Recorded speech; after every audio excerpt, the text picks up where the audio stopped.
Brew Strong is brought to you by Blickman Engineering, home of the Riptide. Visit them online at blickmanengineering.com.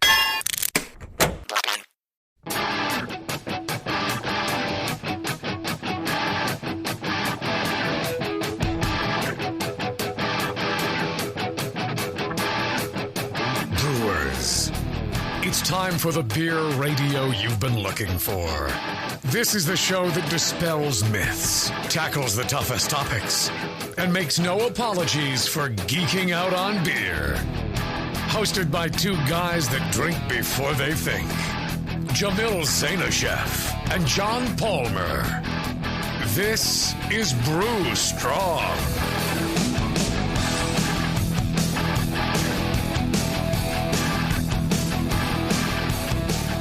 Hey, howdy. Hey, my brewing brothers and sisters. Greetings, cretins.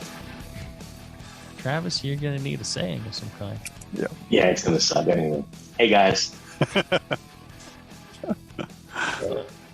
Welcome. Thank you. Welcome. Yes, welcome. We're here drinking beer, answering questions. I mean, what else should I do with my life besides drink beer and answer questions? Usually the questions are you going to drink more beer? Don't you think you have enough? Yep. Could you actually, do something useful? Can you help around? Can you, stuff like that, I think. Those are the questions I hear most, I think. And are you going to take the trash out? Right. Do you guys not get those questions? No? Just me? You're afraid to say. That's what Correct. it is. Correct. Afraid to say. Look at you guys. See, I am an open book. I'm an open kimono. I am fully exposed in my my life to all of you. I'm a sharer, is what I am. A sharer. That's valid. And as this is being recorded, I refuse to share at the moment. Oh yeah. You know who's also a sharer? Our good friend John Blickman. That's a fact. He shares all the time. Right. Sometimes TMI. A little bit. A little too much. But generally, I think he's just kidding.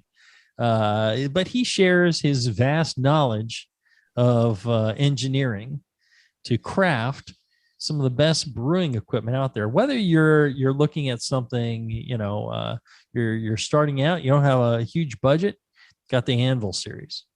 Every bit is solid, every bit is good, make great beer on it. But if you got a little extra coin to spend and you want to go with the fancy stuff that makes your brew day a lot more fun and automated easier, better, they've got that too. And if you take the ultimate step, the one that people warn you about in programs like this, if you take that step to go commercial, he's got that shit too. He's got whatever you're looking for. And they're Blickman Engineering, quality guys, quality equipment, great knowledge of brewing and engineering. Check them out, blickmanengineering.com. They've been paying for the show, so you don't have to. So the least you can do is check out their website and give them an email, feedback@blickmanengineering.com. Tell them how much you appreciate that they pay for the show. All right, today we are doing more of your questions. We're 49 episodes away from catching up. 48, maybe. I don't know. We're getting there. But we want to leave no question behind. We're going to make sure we answer all of them. One of the things you can do if you're listening live is you can get in on that chat room there, and there's live chat, or I don't know if you in the comments section. There's a bunch in there. Let's see here. Bye, Brew. Yeah, we hope to see you in the Mamo at the craft beer conference again. I would love to be there. I've missed the last few for various health reasons, and I'm dying to go back. Tony asks about he's in the military. He's for 20 years. He wants to turn his passion into a career post-retirement. What's your recommendation for how to get started in the field of brewing? Are there certain things I should be working on to help translate home brewing into professional brewing? Bunch of money. Well, it doesn't take a huge amount of money if you're careful. What it takes is, your ability to, manage what money you have properly. You can't start out with a little bit of money and buy, a giant fermenter and then go like, oh, I don't have money for the brew plant or whatever. You have to like map things out. You really, doing a lot of pre-planning, deciding on what size you're going to do, all that, and how much money you're going to need. If you were to take any classes at all, I tell people this all the time, there'd be an award-winning home brewer, been brewing for decades, won every award possible, done a lot of, brews at commercial breweries with friends, learned a lot about the industry. What you need to do is take some business classes, because that's what's going to put you out of business, is not knowing how to run a brewing business. It's a business after all. And if you can't make the dollars work coming in and going out, you will fail. Doesn't matter how good your beer is or how bad your beer is, you'll fail on the business end. So you got to make sure you got that locked down. And then, the brewing thing, it's kind of, customers are kind of forgiving. The beer we were making when we first started is nowhere near as good as the beer we're making now. It's taken us a decade to get to this point. And I fully admit the beer we're making back then, I wouldn't serve now. I mean, it wasn't horrible, but it wasn't great. I think we're closer to the great end of the scale than we are to the horrible end of the scale now. So it takes time, but people will be forgiving of that. They're like, yeah, okay, some beers are better, some beers, not their cup of tea, but eventually you get there. But the dollars and cents are not forgiving. So get yourself some business knowledge. Ryan asks, what's the watch out for using wet hops? Well, now they're working on, so they're doing we were talking to Brian at YCH, and he says they've come up with a way to like freeze them. The hops. And so they're going to be available more often than not. I mean, the watch outs are, it's 7-to-1 weight of wet on those hops. So you can't just use the normal amount of hops you're using. You need 7 times the amount. And just be careful that you don't get way too, green and chlorophyll-y character. Jimmy asks, I know it's been nearly a year since the spices episode. Just curious if you ever worked out anything as a garam masala spiced pumpkin beer. I have not. Me either. Sounds like a great idea. All right. Let me copy that. I should have done this the first time. Let me paste that, and then I'll put that on our beer ideas. It probably is still there, but sorry. Rich asks, hey Jamil, how the hell are you? I'm still alive. I got all sorts of medical problems, coughing my lungs out. I don't have COVID, but I got other lung problems, heart problems. It really suck. I had another CT scan last night. Gotta go for some other tests tomorrow. Yeah, it sucks. CT chest scan on your chest. Yep. Mm-hmm. I've got these gross on my lungs, my heart, other organs, like cancer, but not cancer. Yeah, it's fine. I'm still alive. It sucks. It's draining the life out of me, but hey, I can still drink. There you go. Let's see. Henry is saying it sucks ions ASAP. Big H2O units are plastic. Seltzer-based unit are stainless steel, but are ion-loaded solutions. I think he's referring to the show, to our previous show where we were talking about RO units and corrosion.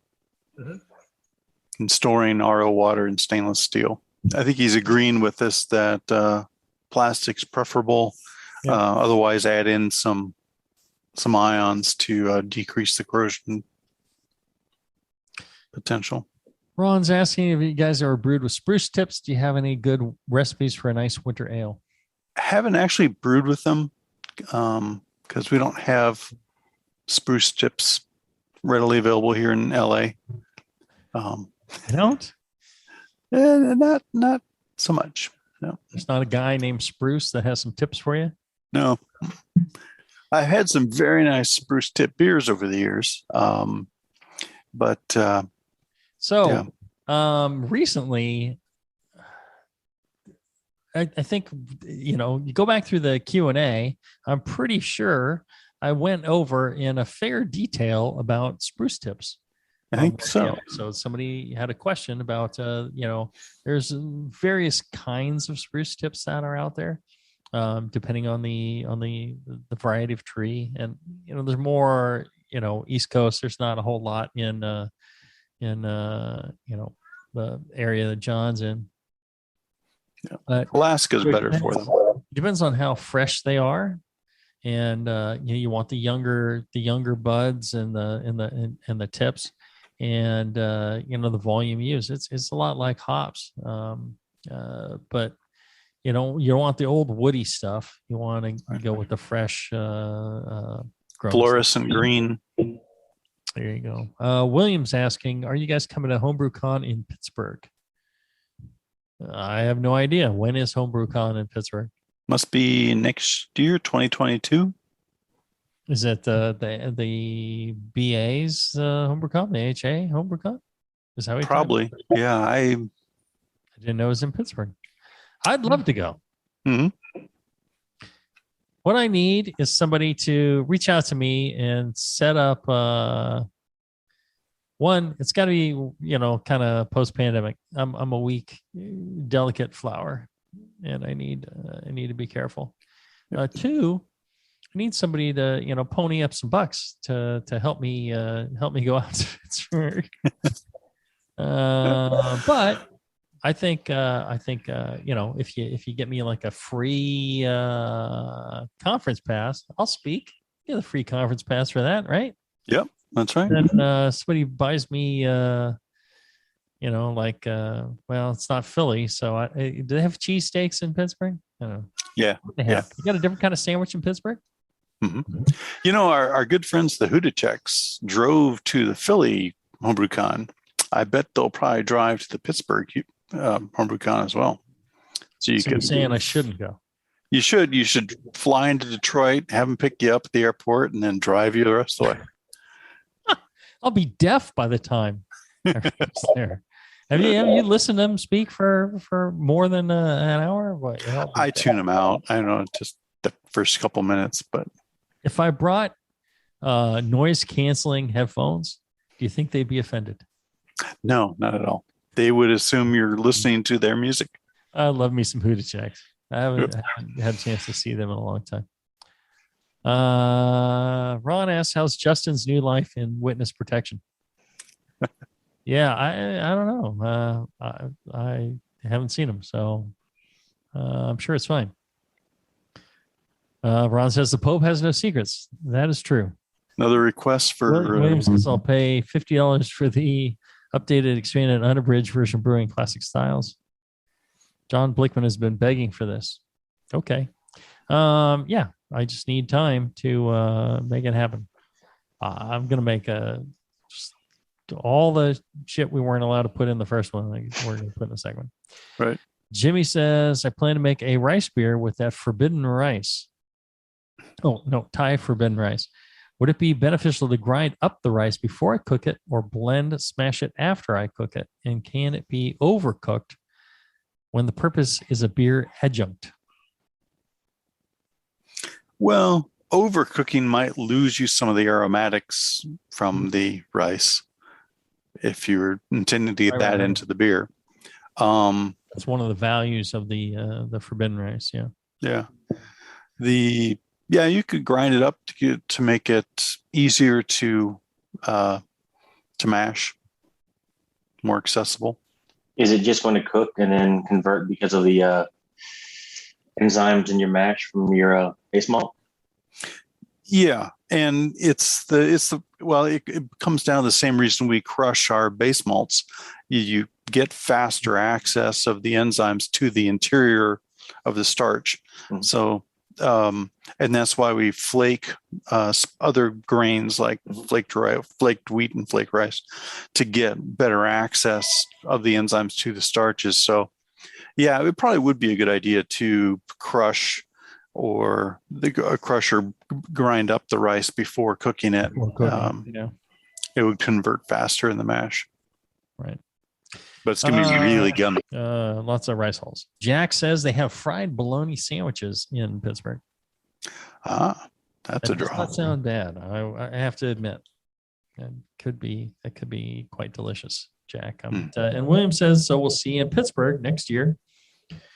Get you some sandwiches, and let's do that updated Brewing Classic styles. All right. If you're listening live, feel free to add your questions and comments in the chat there. If you're listening in the podcast, well, enjoy these commercials, and we'll be back right after this. Are you looking for a simple brewing system that's great for all grain brewing, but everything on the market seems to be full of compromises? Blickman Engineering has the answer. The Blickman Brew Easy All Grain Brewing System. The Brew Easy is a complete system with easy upgrades and a beautiful compact design, perfect for any size brewing location. At its core, the Brew Easy is built on two gorgeous Blickman Boilermaker brew kettles, a high-temperature March pump, and either a top-tier gas burner or the new Boil Coil electric heater. The Brew Easy adapter lid allows the pots to stack on top of each other, forming an efficient, strong, and compact brewing setup that comes in 5, 10, and 20-gallon batch sizes. Upgrade your Brew Easy system with full automated control by adding a Blickman Tower of Power temp controller, and make moving around easy with the Blickman Kettle Cart. The Brew Easy is modular. If you already own a Boilermaker kettle, you can build your Brew Easy by purchasing just the modules you need. The new Brew Easy all-grain brewing system. See it today at BlickmanEngineering.com and brew with Blickman quality on your new Brew Easy.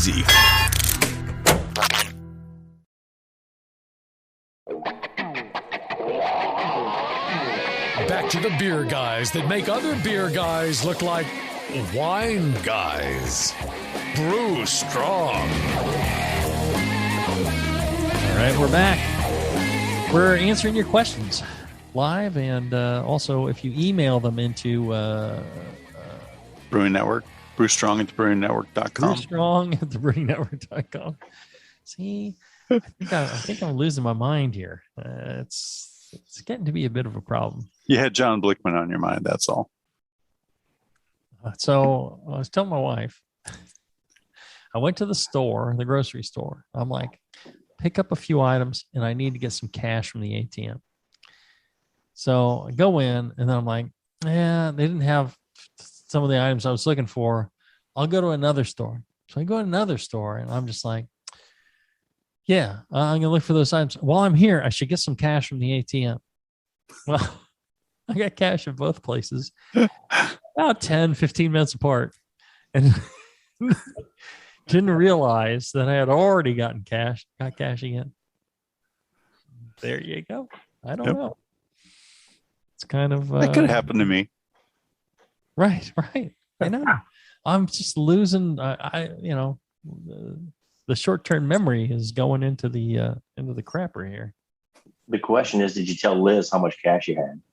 I did. Well, I left her.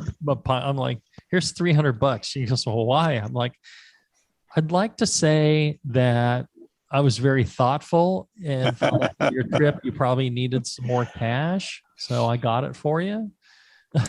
But the reality is, I'm just a clueless idiot that staggers through life, not realizing what he's done. And, there you go. That's me.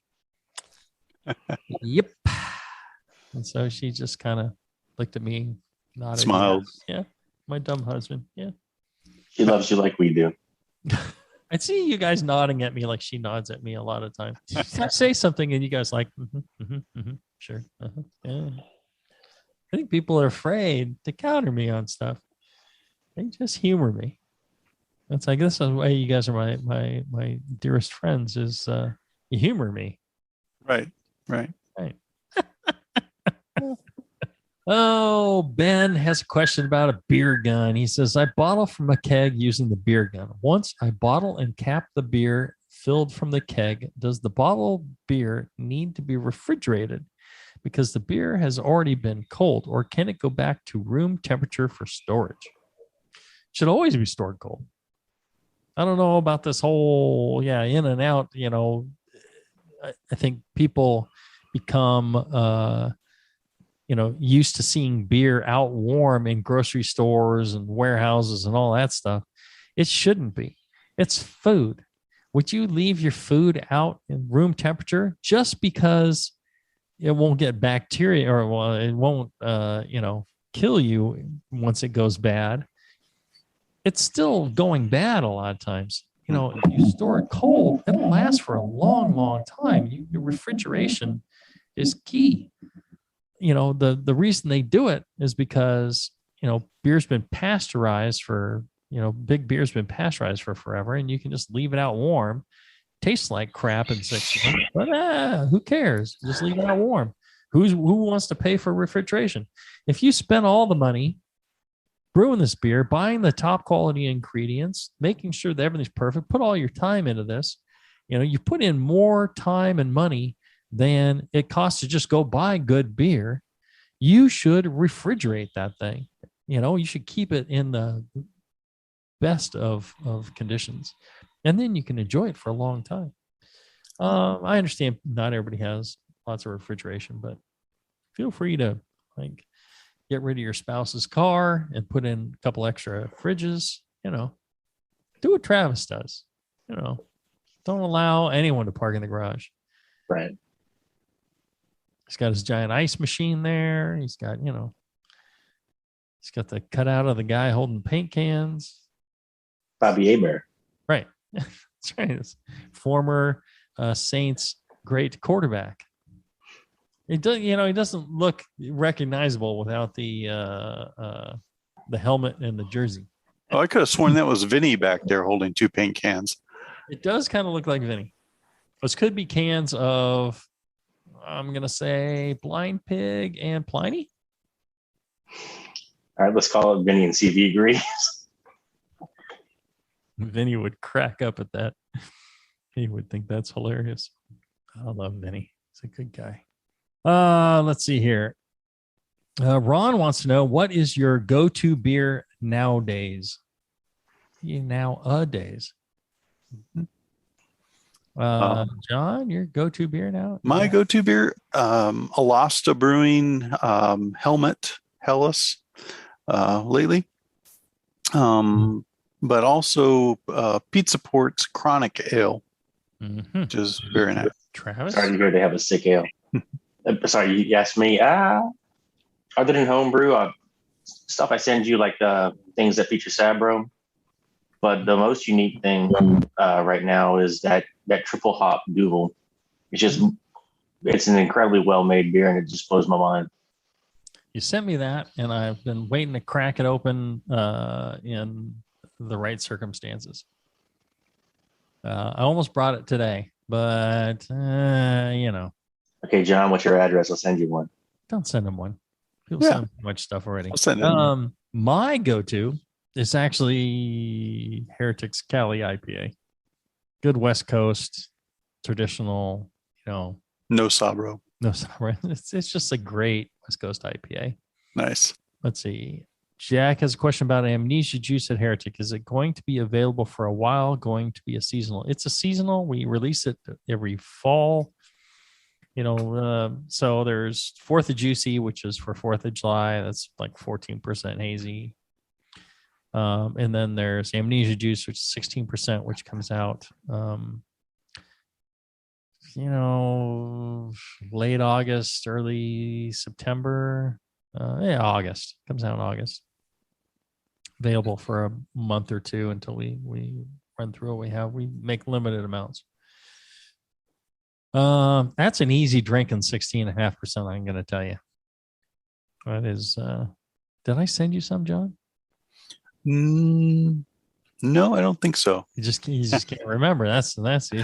Yeah, no, I bought the Evil 3, the Shallow Grave, and I think the Milk Stout. But I didn't get the Amnesia Juice. Joanne says she agrees. She met Vinny at Big Beers in Vale years ago. Great guy. Yeah, Vinny's a sweetheart. Wonderful person. She agrees that looks like Vinny. That it looks like Vinny, and Vinny would be holding paint cans. That's all right. Massive quantities of hop extract. Right. That's probably what it is. Well, and you know who else are nice guys? Good friends. RJ and Josh. RJ at Brew Chatter. Absolutely. They are sweethearts of folks. Very knowledgeable. They run a great place there. If you ever get a chance, stop in. They got a bar inside inside their brew shop where you can drink pints. Well, it's not just like give you a little sip of something. They pour you a pint, and you can talk about brewing. You can check out all the latest gear that they got. You can get all devise some cool recipe while you're drinking. That's when the best recipes are written, if you ask me. So check them out. brewchatter.com. They're in Sparks, Nevada, just to the east of Reno. Really cool place, really cool guys. If you get a chance, support them. They support you by helping pay for this program. So check them out. All right. Another short break, and we'll be back with your questions right after this.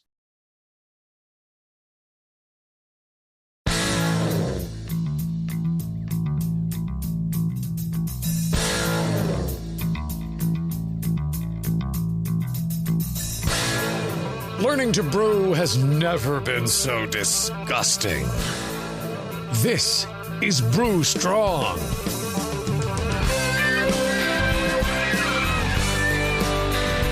All right, we're back. Going through the questions that you can email to brewstrong@thebrewingnetwork.com. And let's see here. Brent can't get good head. Brent can't get good head. Is he married or not? We don't want to get it. So the question is this better on your birthday or is it any time of the year? It's not too much. That was too much. One little too far. I have made your recipe raisin de saison recipe twice, and each batch has had very poor head retention. After the first batch, I went back and listened to the old Brew Strong episodes looking for some advice. My second attempt, I increased the mash temp to 150 degrees, reduced the vigor of my boil. I was boiling the crap out of it, and I tried to transfer less yeast to the keg before carbonating. And still my beer has very poor head retention. It tastes very good, looks great, but pours a small creamy head that dies fast. It's not my glassware because I can pour a Saison DuPont and have the creamy meringue head that lasts for days. Could it be my kegging practices, something wrong with my process? This is only my fifth batch and fourth all grain, so I'm very wet behind the ears, and any advice or suggestion will be greatly appreciated. This is from August 18th, 2015. We jump right on these emails. Yeah. I don't know if Brent has given up homebrewing or has figured it out, but let's give him an answer anyways. So not the glassware. Okay. He's shortened the boil because overboiling can hurt your head retention. Would a traditional pale French Belgian malt, would it be less modified and would have more of the proteins that give it head than what we'd get in the US? That's a possibility. Yeah. Travis, making himself useful there. Yeah. Useful here. No Brewing Company Crescent City connection. This is beer from Travis. There's like a little spot of poop in here. Talking about how the top of the can is clean. You don't have to do anything to it, but there is a drop of turd in there. Sorry. You were telling. What I should pull up my copy of Brewing Classic Styles, but the Raisin de Saison, does that have any souring in it? Or a wild yeast? No. package? No, straight. So it's not a proteolysis pH issue like So- you can have in some sours. Right.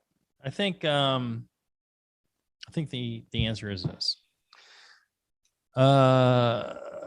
Especially on beers that may finish dry. If you get really good attenuation and you're counting on the proteins and all that to produce the head. If he's getting a low fine head, which is what it sounded like he was getting, I would talk about possibly just letting it sit in the keg and lager for some time. What I've found when I first made 60 shilling Scottish ale, I would get large bubbles, head dissipates immediately. After letting it sit for a year, it's like this fine, tight, creamy head that wouldn't go away. Nothing else. It sat in the fridge for a year and just became, perfect. So sometimes, just depending, if you're trying to serve this too quick, Saison is something that was laid up, over time. And, the Saison DuPont that you've gotten, I'm guessing is probably at least a couple of months old, if not even longer than that. If you let it sit in the keg, just let it sit and settle and give it time, I think that, these larger nucleation sites and he may not have enough carbonation. He may be carbonating to like 2.5. He should be up more around 3.5. Higher carbonation. It looks, if he's getting a fine creamy head and that's lasting, then just up your carbonation and then pour that and you'll get a bigger head that'll last a bit longer. If the head's dropping quickly, if it's building in large bubbles and dropping quickly, just let it sit, let it lager for some time and that'll fix it. Get the microparticles to settle out, and maybe you won't have the nucleation and sites that lead to the big bubbles. That could be it. Yeah. Let me ask you guys for a point of clarification that I hear a lot with Belgians. You've advised hanging on to that Saison for a couple months. Somehow everybody likes to age and brew Saisons at like 80 to 90 degrees. And it's only that temperature in Belgium for a couple of days of the year. So when you say hang on to that Saison for a couple of months, you thinking 40s, 50s, 60s, 100? 40s. Yeah. Yeah. Lagering effectively. Mm-hmm. Yeah. Cold Okay. conditioning. Yeah. Yeah. Thanks for clarifying. Yeah. Cause I mean, you're going to want, if this micronucleation idea is valid, you're going to want the colder temperatures to help that haze settle out and improve the head retention that way. Another question from the chat. Jimmy asks, another beer I plan to make is a raw or short boil, no hop brown ale using Rima Gvek that has bacteria to make a sour brown. The yeast is supposed to give off toffee among other flavors. Should I use any crystal type malts like Caramunic and crystal rye, or keep the ingredients to toasty and roasty specialty grains? Well, it depends on what you're trying to make. For sour brown, I would try, and it depends on the amount of souring, but I would try and balance it off with a bit of, crystal or, malt that'll give a little bit of back sweetness to kind of settle it out. I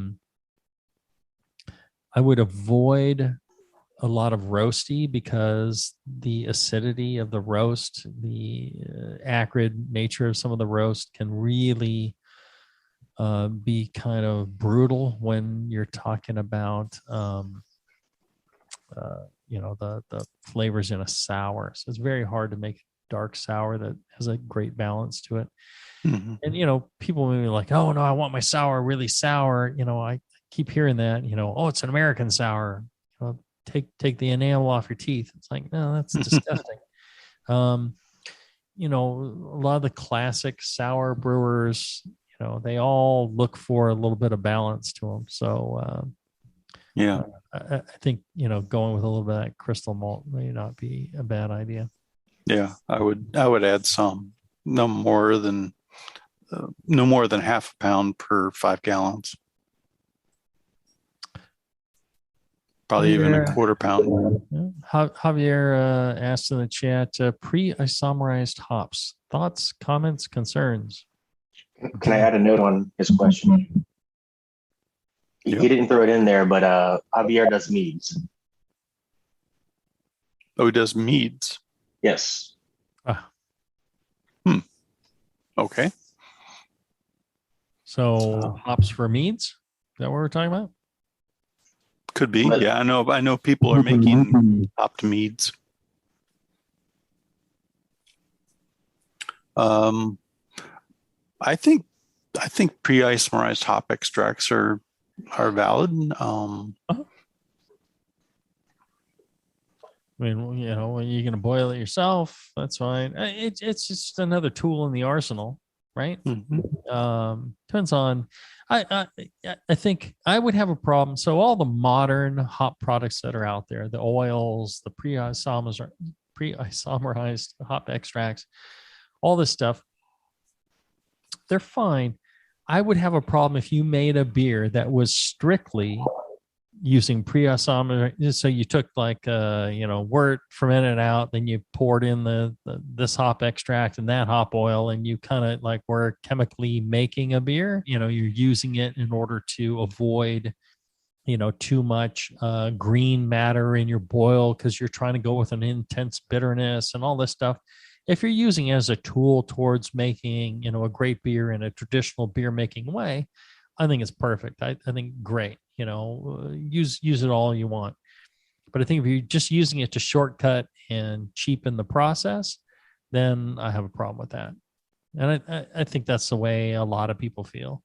Yeah, I agree with that.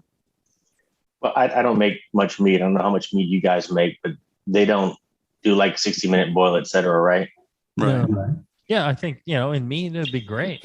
It seems like, I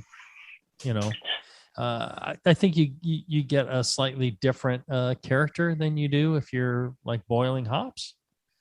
But, it depends on what flavor you're trying to achieve and what it turns out to be. So it might be fine. Boy, we got a lot of questions. We got backed up by the chat.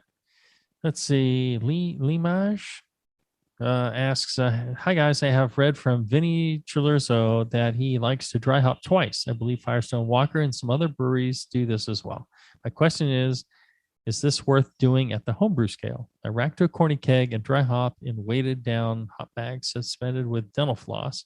Is it worth doing 2 doses? I usually dry hop at 4 ounces per 5-gallon batch. Okay. Well, yeah, double dry hopping, triple dry hopping is a way to get the oil out without leaving them in there long enough to get the more chlorophyll, green tasting character out of the hops. Do you double dry hop, Jamil? Double, triple. So we used to what we started out as was based off of many years ago. Vinny was talking about double dry hopping. Mm-hmm. When's this question from? 1932 is when this question came in. Right. October 2015. All right.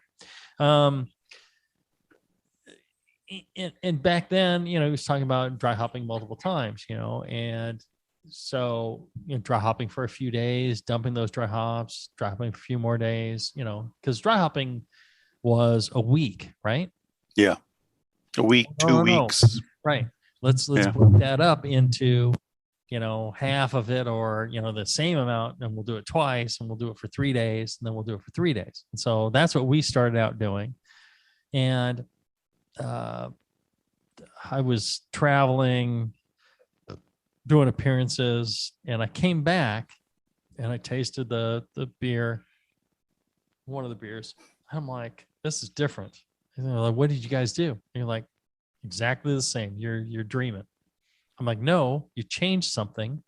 You didn't tell me, and you changed something. This is different than what we were doing before. They're like, it's exactly the same. I'm like, well, show me the brew sheet. And it's like, see, exactly the same. I'm like, no. So you only dry hopped once. They're like, well, you're having us dry hop twice. It didn't really make any sense. It's like just having us take the same amount of hops and we split it. You're splitting it into two. We just put it all in at the beginning. I'm like, that's the problem. It tastes different. So let's say you have 10 pounds of hops and you put in 5, you wait 3 days, dump those, and then you put in another 5, wait 3 days, dump those, and then you package. That's one beer. Let's say the other beer, you put in 10 pounds at the beginning, you wait 6 days, and then you dump them and package. The two taste distinctly different. I mean, I did it without even knowing, what had happened. I could taste it. Yeah. So it definitely makes a difference.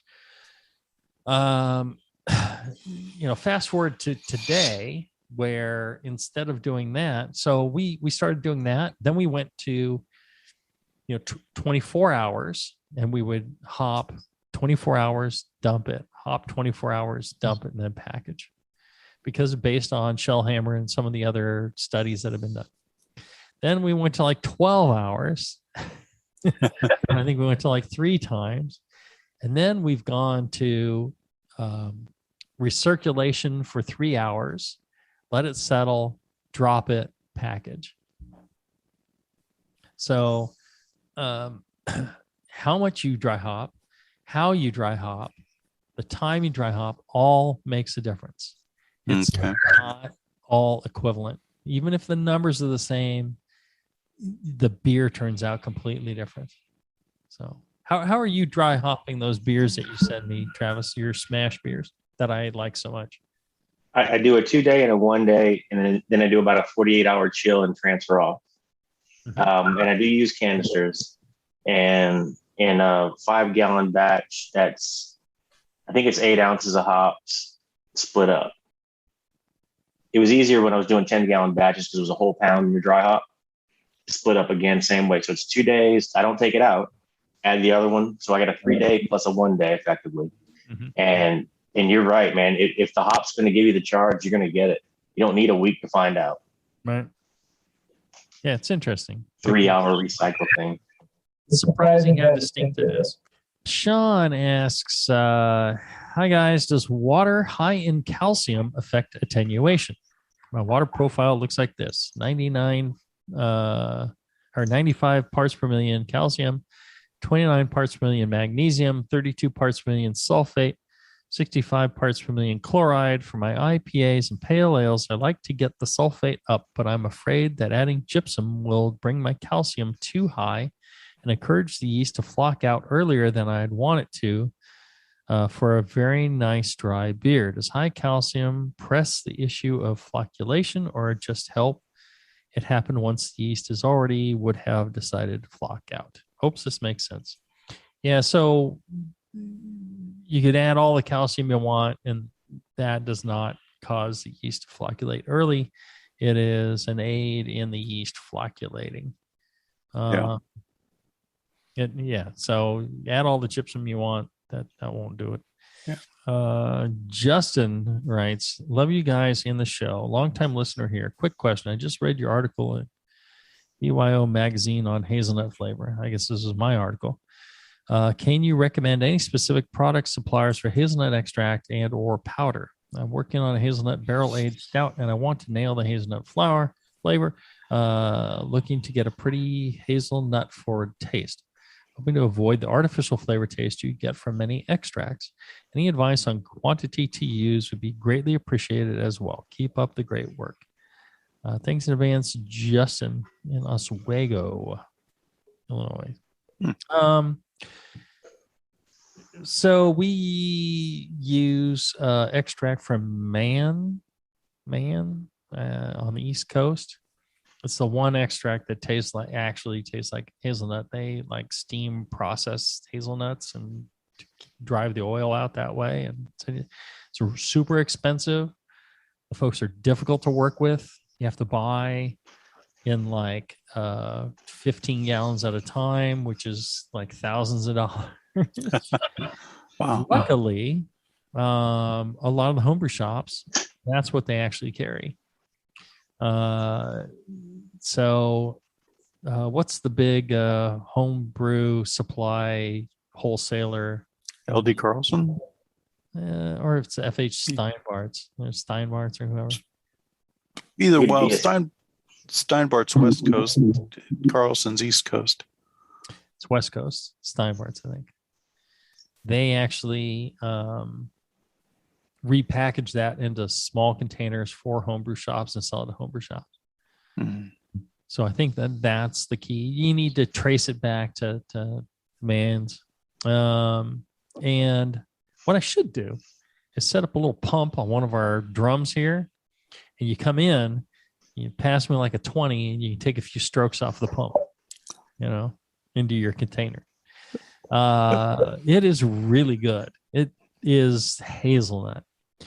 The other way that people do it that have had good results with is there's places that press hazelnuts and peanuts and other nuts to make oils, and then they have the remaining puck of stuff, and you can use those, and they sell those I think East Coast and West Coast, so you can try that. But that one hazelnut, it's insanely expensive, but it's really good.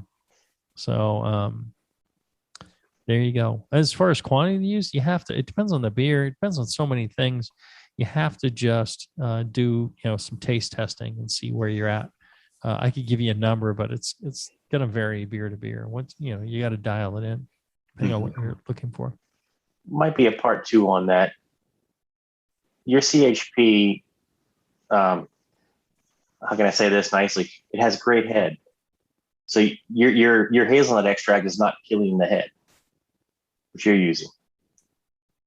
I guess the easy answer is find the stuff from Man, because it's excellent. Let's see. Rod says, several times I've heard you guys express strongly held opinions regarding the flavor of mosaic hops. I can't help wondering what life experiences have contributed to your familiarity with the taste of cat piss. For the record, I agree with you on this topic. I don't know. I love mosaic. We're going to do we just did a beer with Brew Chatter called Mo Horny, because it's mosaic yeast or mosaic hops and the Hornindal yeast. So we're going to call it Mo Horny. And then I'm doing another beer called So Much Mo. It's going to be 100% mosaic. So I love mosaic. I've talked to a couple people about that. Uh-huh. I think there's a human perception, individual perceptions come into play, where to me, that compound smells like overripe fruit or rotting fruit. Oh, absolutely. To other people, it doesn't. Mm-hmm. And then hop growers have told me, that was the early mosaic. It doesn't taste the same anymore. The plants have matured and various growing conditions have changed, and it's different than what it was 10 years ago. Mm-hmm. Absolutely. It's, it's like if you got like a underripe peach, people are like, yeah, what's this fuzzy thing that's hard as a rock and has no flavor? Mm-hmm. Get a nice ripe juicy peach. It's like, oh my God, this is one of the greatest fruits in the world. Right. Right. It just depends on what you're getting. And also, even then, people may hate peaches because stone fruit has a little bit of sulfur character to it or whatever it is. Same thing on mosaic. People complain about it as being diesel-y and things like that. I don't know. What's your take on it, Travis? What's your thought on mosaic? You like it? Hate it? Yeah, I'm in between. I'm middle of the road. It kind of depends on who uses it, how, and when, and is the beer more or less than 4 weeks old? Because it kind of falls off a cliff a little bit. But compared to other hops, I think it's an excellent hop. It's not my preferred hop, but it really is a quality hop. And if people want diesel, there are dozens of Australian hops that we can show you what diesel is really about. We have to make a diesel beer. Or not. Do you diesel, bro? There you go. Quality beer name. Right. It depends on, so many factors. Like we say, well, could be. Yep. In the chat, James asks, have you used any of the new hop products like Incognito, Flex, and Spectrum? I've heard of breweries claiming they use HDHC, high density hop charge, that equate to up to 15 pounds per barrel of dry hops. Are these HDHCs a blend of products?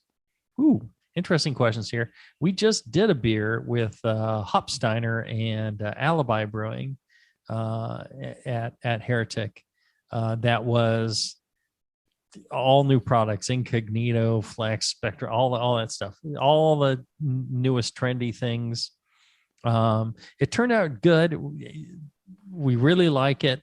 It's different because it doesn't have quite that kind of tannic green background of regular hop material. But it has great aromatics and flavor, just kind of missing that one compound, that hop roundness. Yes. So I like it and I don't like it. I think those are tools to use. I think those are all great tools to use along with your traditional brewing to get you to where you want to be. I would definitely look into them. I wouldn't replace everything I do with them. I think there's always a spot where you need to use, at least some pellets and, get that character into your beer, because otherwise for me, it's just, I don't know, not quite there. Missing some. Yeah. And they'll tell you the same thing. They're like, hey, no, this, you don't just use all this. You use, it's a conjunction proportion. Yeah. They'll tell you right off the bat because they want you to make the best beer possible with their products. And they're not lying to you. They really know what they're doing. A lot of good scientists. James continues. I've heard of breweries claiming the HCC high density 15 pounds a barrel. Is it a blend of these products? Yeah, it must be, because if you're using 15 pounds a barrel, you are not netting really any liquid out of the beer. I mean, you could. I don't know. It must be, $40 a can for a 16-ounce can in order to do that. It doesn't matter what hop it is, because you're not going to get a whole lot of liquid. And I don't know if there's brewers out there doing it. And he sends a link. Contact me and let me know what the hell's going on. Yeah, that link says something like equivalent to 15 pounds per barrel. More Citra than all Citra. What is HDHC? We want to explore unnecessarily large hop additions using our new experimental Citra product, Citra Cryo, and regular Citra pellets. Right. So yeah, they're using some of the new stuff. Right. That's the case there. All right. Let's take a short break. When we come back, we'll wrap up right after this.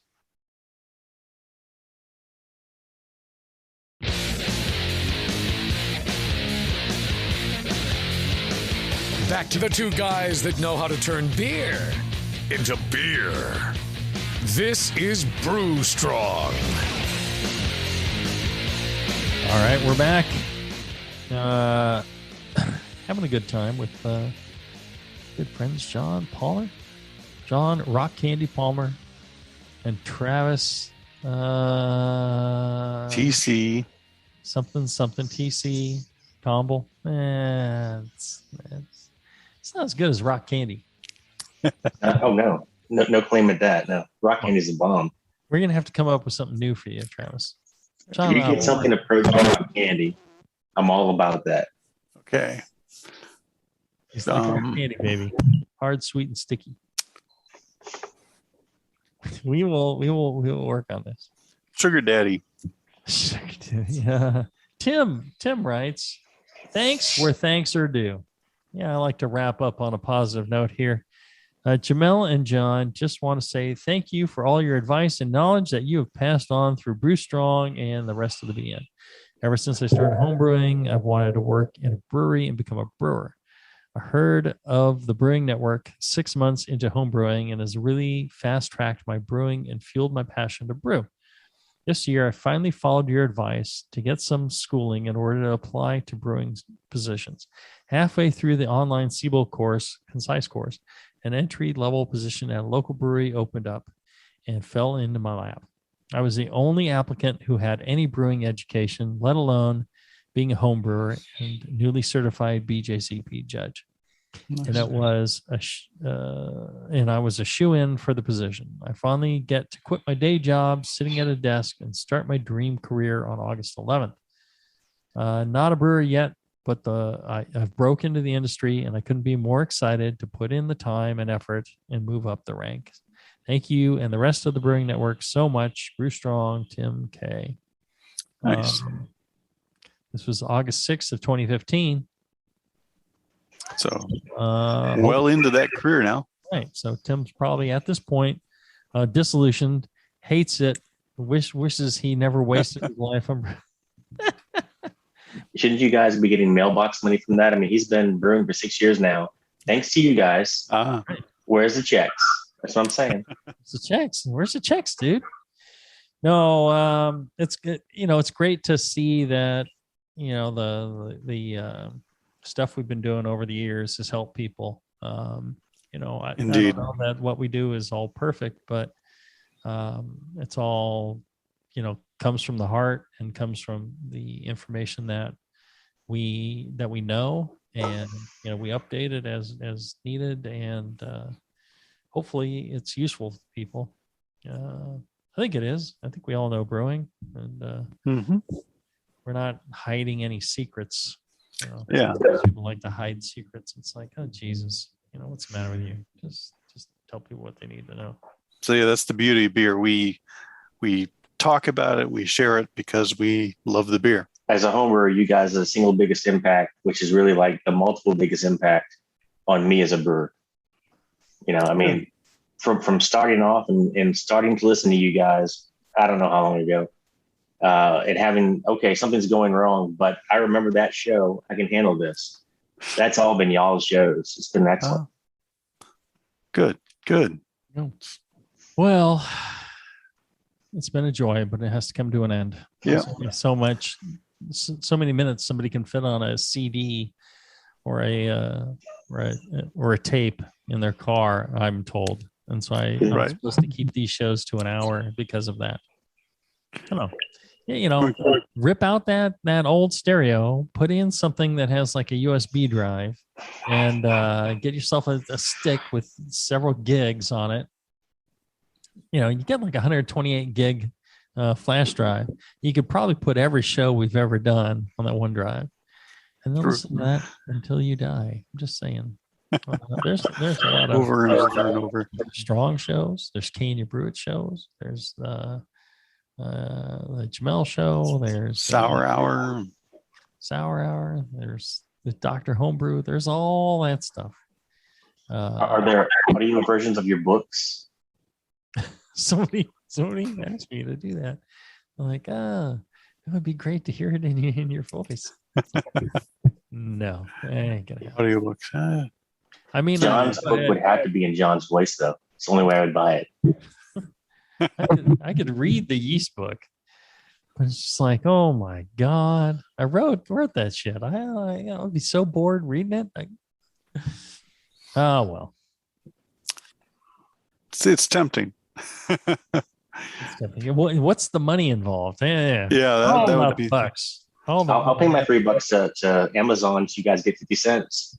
Yeah, that's about the size of it. Well, if you got 50 cents, it'd probably be more. If $3, 15, more like 3 cents. Yeah.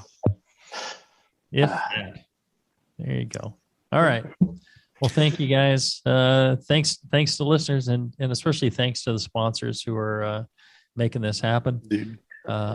Make sure you like them on the social medias and reach out to them. They're all great folks that really want to help support home brewing, and that's why they're doing this. So they deserve your praise or your support if you can. So thank you all for listening. Till then, brew strong, everybody. Brew strong, everyone.